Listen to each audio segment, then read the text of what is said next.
मासापहरण 7वां विश्राम। चले राम लक्ष्मण मुनि संगा गए, जहाँ जग पावनी गंगा गाधी। सुनो सब कथा सुनाई, जेही प्रकार सूरसरी मही आई। श्री राम जी लक्ष्मण जी मुनि के साथ चले, वे वहाँ गए जहाँ जगत को पवित्र करने वाली गंगा जी थी। महाराज गाधी के पुत्र विश्वामित्र जी ने वो सब कथा कह सुनाई, जिस प्रकार देव नदी गंगा जी पृथ्वी पर आई थी। तब प्रभु ऋषि समेत नहाए, विविध दान महा मही देव इन्ने पाए। हर्षि चले मुनि वृंद सहाय, बेगी विदे नगर निहार आया।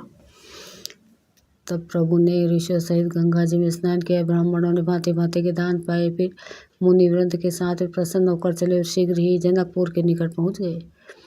पूर्व अम्बेदा राम जब देखी हर्षे, अनुज समेत विशेषी। पापी कूप सरित सरनाना, सलिल सुधा सममणि सोपाना। श्री राम जी ने जब जनकपुर की शोभा देखी, जब भी छोटे भाई लक्ष्मण सहित अत्यंत हर्षित हुए। वहां को बावलियाँ, कुएं, नदी और तालाब हैं, जिनमें अमृत के समान जल है और मणियों की सीढ़ियाँ बनी हुई है। गुंजत मंजू मत रस भृंगा, गूंजत काल बहु वरन विहंगा। वरन वरन बिकसे बन जाता, त्रिविध समीर सदा सुखदाता। मकरंद रस से मतवाले होकर भोरे सुंदर गुंजार कर रहे हैं। रंग बिरंगे बहुत से पक्षी मधुर शब्द कर रहे हैं। रंग रंग के कमल खिले, सदा सब ऋतुओं में सुख देने वाला शीतल मंद सुगंध पवन बह रहा है। दो सुमन वाटिका बागपन, विपुल विहंग निवास। फूलत फलत सुपल्लवत, सोहत पुर चौपास। पुष्प वाटिका फुलवारी बाग और वन में, जिनमें बहुत सी पक्षियों का निवास है। फूलते फलते और सुंदर पत्तों से लदे हुए नगर के चारों ओर सुशोभित है। बनाई ना बरनत नगर निकाय, जहाँ जाई मन तहाँ ही लोभाई। चारू बाजारों में विचित्र अंबारी, मनमयी विधि जनों स्वकार संवारी। नगर की सुंदरता का वर्णन करते नहीं बनता है। मन जहाँ जाता है वहीं लुभा जाता है, रम जाता है। सुंदर बाजारें, मणियों से बने हुए विचित्र छज्जे हैं, मानो ब्रह्मा ने उन्हें अपने हाथों से बनाया है। धनिक बनिक बर धनद समाना, बेटे सकल वस्तु ले नाना। चौवट सुंदर गली सुहाए, संतत रही सुगंध सिंचाई। कुबेर के समान श्रेष्ठ धनी व्यापारी सब प्रकार की अनेक वस्तुएं लेकर दुकानों में बैठे हैं। सुंदर चौराहे और सुहावनी गलियां सदा सुगंध से सींची रहती है। मंगलमय मंदिर सब केरे, चित्रित जनों रतिनाथ चितेरे। पुर नर नारी सुभग सूची, संता धर्मशील ज्ञानी गुणवंता। सबके घर मंगलमय है और उन पर भी चित्र कड़े हुए हैं, जिन्हें मानो कामदेव रूपी चित्रकार ने अंकित किया है। नगर के सभी स्त्री पुरुष सुंदर पवित्र साधु स्वभाव वाले धर्मात्मा ज्ञानी और गुणवान हैं। अति अनूप जहाँ जनक निवासु, वित कही विभुत बिलोकी विलासु। होत चकित चित कोट, बिलोकी सकल भुवन शोभा जनुरोकी।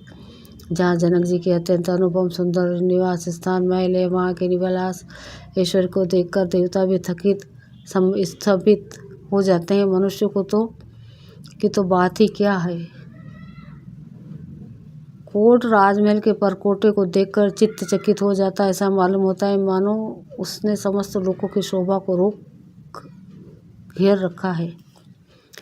धवल धाम मणि पुरट पट, सुघटित नाना भांति। सिए निवास सुंदर सदन, शोभा किमी कही जाती। उज्ज्वल महलों में अनेक प्रकार के सुंदर रीति से बने हुए मणि जटित सोने की जरी के पर्दे लगे हैं। सीता जी के रहने के लिए सुंदर महल की शोभा का वर्णन किया ही कैसे जा सकता है। सुबह द्वार सब कुलिस कपाटा, भूप भीर नट माघात भाटा। बनी विशाल बाजी गजशाला, हाय हाय हाय गए रथ संकुल सब काला। राजमहल के सब दरवाजे फाटक सुंदर है, जिनमें वज्र के मजबूत अथवा हीरो के चमकते हुए किवाड़ लगे हैं। वहाँ मातहत राजाओं, नाटों, मगतों और भाटों की भीड़ लगी रहती है। घोड़े और हाथियों के लिए बहुत बड़ी बड़ी घोड़शाला और गजशालाएं, फील खाने बनी हुई हैं, जो सब समय घोड़े, हाथी और रथों से भरी रहती है। सूर सचिव से नभ बहु तेरे, नृप ग्रह सरिस सदन सब केरे। पूर्व बाहर सर सरित समीपा, उतरे जहाँ था विपुल महीपा। बहुत से शूरवीर मंत्री और सेनापति, उन सबके घर भी राजमहल सरीखे ही है। नगर के बाहर तालाब और नदी के निकट जहाँ था बहुत से राजा लोग उतरे हुए डेरा डाले हुए हैं। देखे अनुभव एक आवराई, सब सुपास सब भांति सुहाई। कौशिक कहे वो मोर मनुमाना, यहाँ रहिया रघुबीर सुजाना। वहीं आमों का एक अनुपम बाग देखकर जहाँ सब प्रकार के शुभित थे और जो सब तरह से सुहावना था। विश्वामित्र जी ने कहा, हे सुजान रघुवीर, मेरा मन कहता है यहीं रह जा। भले ही नाथ कही कृपा निकेता, उतरे तहाँ मुनि वृंद समेता। विश्वामित्र महामुनि आए, समाचार मिथिलापति पाए। कृपा के धाम श्री रामचंद्र जी बहुत अच्छा स्वामी कहकर वहीं मुनियों के समूह के साथ ठहर गए। मिथिलापति जनक जी ने जब ये समाचार पाए कि महामुनि विश्वामित्र आए हैं, दोहा संग सचिव सुचि बुरी भट्ट भूसुर बर गुरी ज्ञाति चले मिलन मुनिया काही मुदित राउ यही भांति।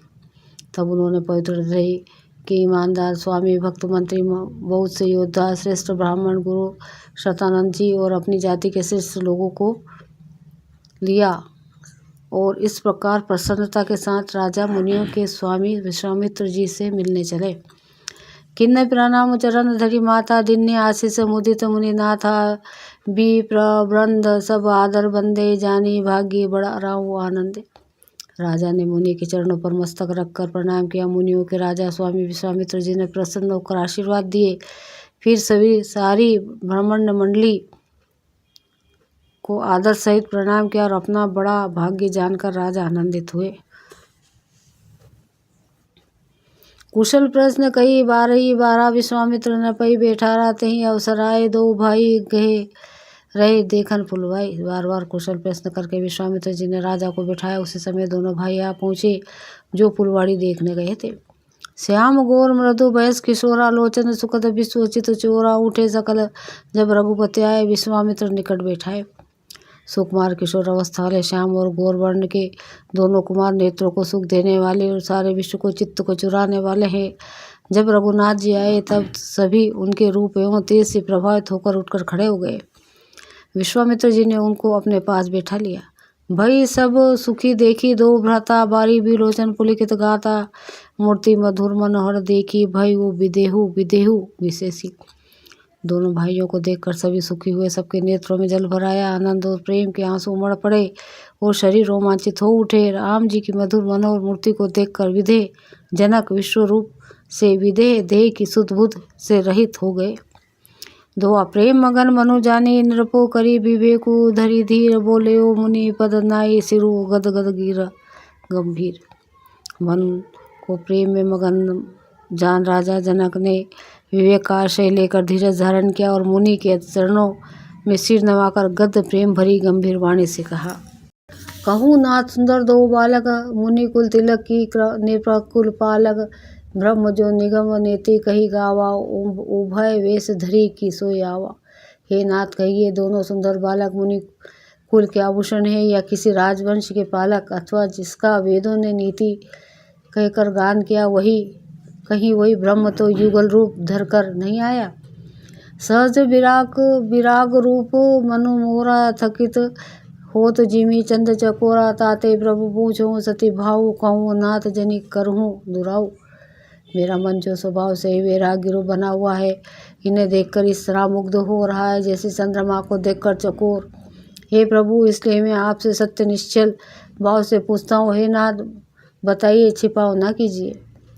इन ही बिलोकत अति अनुरागा, बरबस ब्रह्मा सुख ही मन त्यागा। का मुनि बिहसी कहे नृपनी का, वचन तुम्हार ना होई अली का। इनको देखते ही अत्यंत प्रेम के वश होकर मेरे मन ने जबरदस्ती ब्रह्म सुख को त्याग दिया। मुनि ने हंसकर कहा, हे राजन, आपने ठीक यथार्थ ही कहा, आपका वचन मिथ्या नहीं हो सकता। ये प्रिय सभी जहाँ लगी प्राणी, मन मुस काही रामू सुनि बानी। रघुकुल मणि दशरथ के जाए, मम हित लागी नरेश पठाए। जगत में जहाँ तक जितने भी प्राणी हैं, ये सभी को प्रिय हैं। मुनि की रहस्य भरी वाणी सुनकर श्री राम जी मन ही मन मुस्कुराते हैं और हंसकर मानो संकेत करते हैं कि रहस्य खोलिए नहीं।